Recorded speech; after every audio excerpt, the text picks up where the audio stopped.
Hey, what's up? So I wanted to do a couple of comparisons on guns. This one being the Springfield XD Subcompact. It's got a 3-inch frame on it, 3.3, I don't remember the exact specification on it. But anyways, this right here is the Glock 26. It is also a subcompact pistol. And putting these side by side, you can see how very similar in size they are. Here's the thickness of them.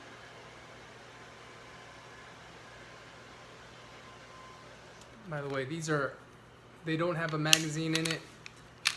They're clear. You can see there's nothing in the chamber.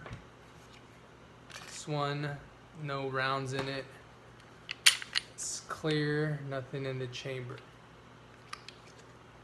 They're very similar in design, this one being a lot more easier to disassemble.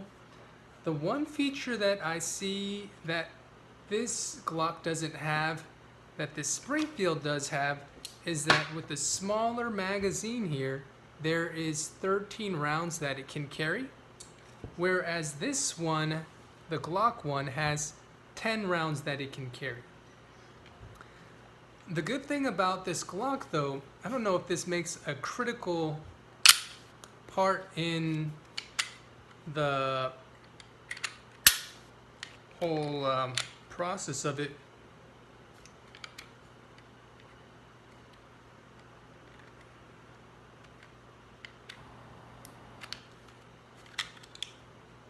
Look at this pin in here.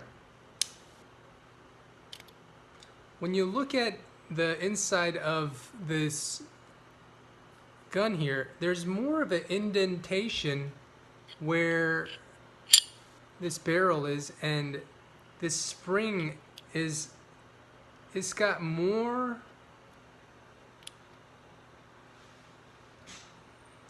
grip, so to speak, with that barrel. It really keeps that recoil spring in place there. Whereas if I take apart this Springfield XD,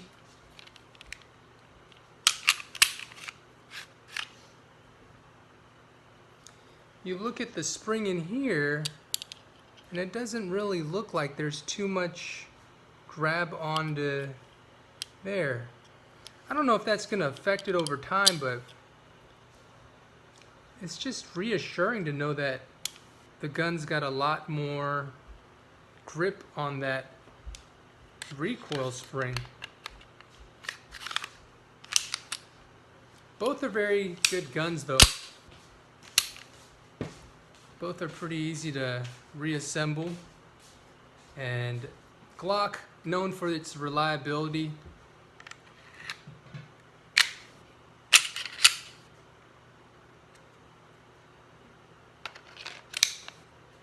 That's how it looks with the magazine in it.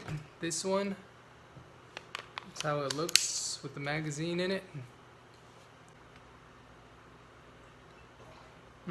Both chambered in 9mm rounds.